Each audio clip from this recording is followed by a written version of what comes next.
Boy, it is not often that you see political victories like we saw yesterday in the state of Utah. Two very prominent races in the Republican primary. One, of course, was the governor, and we'll be talking with Governor Herbert coming up at 10:35 here at KSL.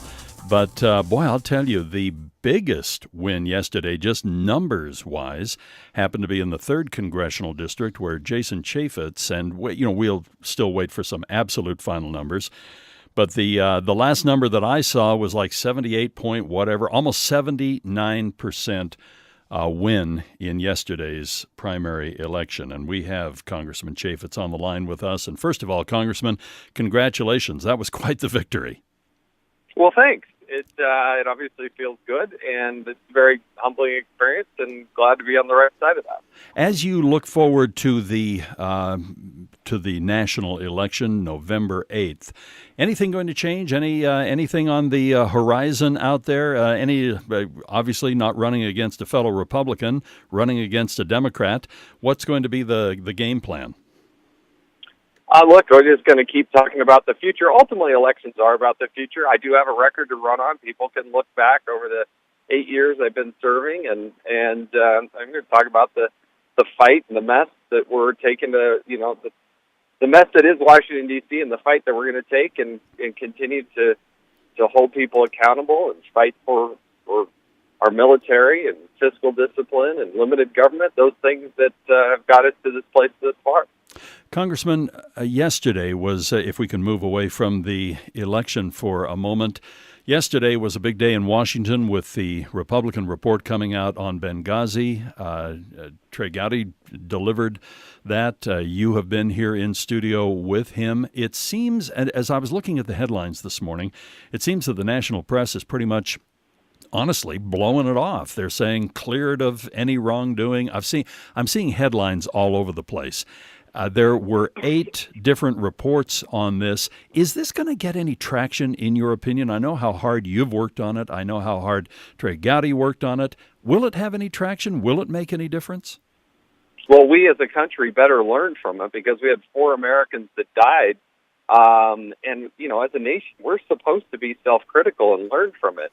I worry that the political spin, the New York Times of the world, put out their headline before they had even read the report. And shame on the country if we pay attention to this, learn from those mistakes, because our military did not respond. I look at, I'm sorry, Senator, Congressman, we're losing your signal a little bit. Have we got it back?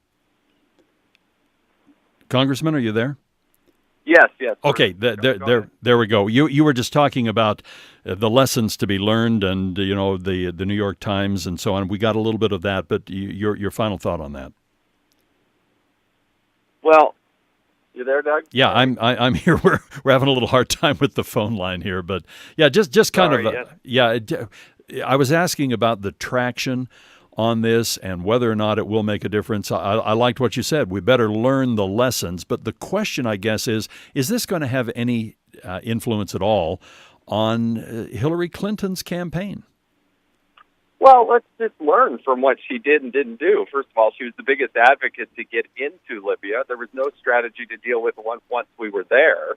And I think the thing that's probably the most troublesome that we should be worried about, no matter who they are, what level of office, but she knew the truth the night it happened, and she told her daughter, Chelsea, she told the Egyptians the truth, and she lied to the American people. She perpetuated this lie, which was this video had caused this problem and was the genesis of that. That was never true. And, what's a revelation here is that the whole administration got behind this lie. It was 50 some odd days before a national election, and they perpetuated this lie, I think, for political reasons. It's interesting you'd mention that because, Jason, when we first heard that, we talked about it. I can remember talking about it here on this radio show.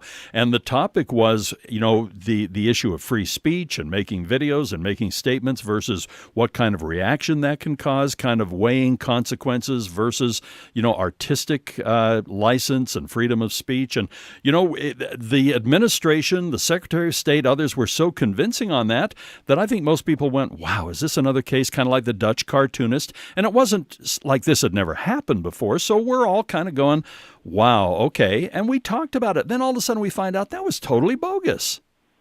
It was a lie, and some people should be held accountable for that.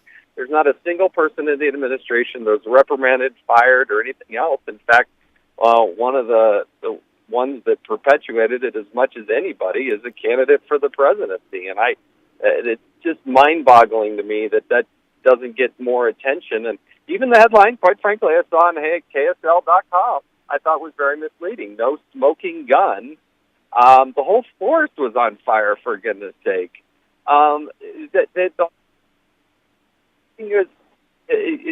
Hillary Clinton herself has never disputed the fact that she did send an email to Chelsea that night, that she did speak with the Egyptians and told the Egyptians, literally told them the video had nothing to do with the attack in Benghazi. How then do you go on for weeks and perpetuate that lie to the American people? Are we just stupid as a people?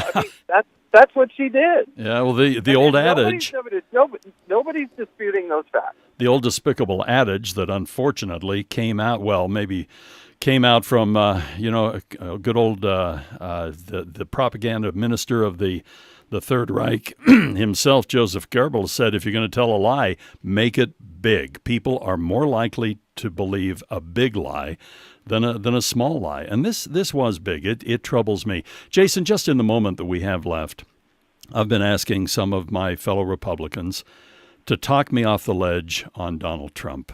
And I know that you supported others before Donald Trump. The presumptive nominee, I think, is who you're supporting more than the man himself at this point. But I am struggling. Jason, I am struggling. Senator Lee hasn't been able to bring himself to come out and endorse or say that he'll vote. Mia Love hasn't been able to. Mitt Romney hasn't been able to. Brent Scowcroft has actually said he's going to vote for Hillary Clinton. And you look at the number of people out there. Talk me off the edge here. Help me out. How can I rest assured as a Republican with this man at the top of my ticket? Look, I have met him. I have not spent much time with him.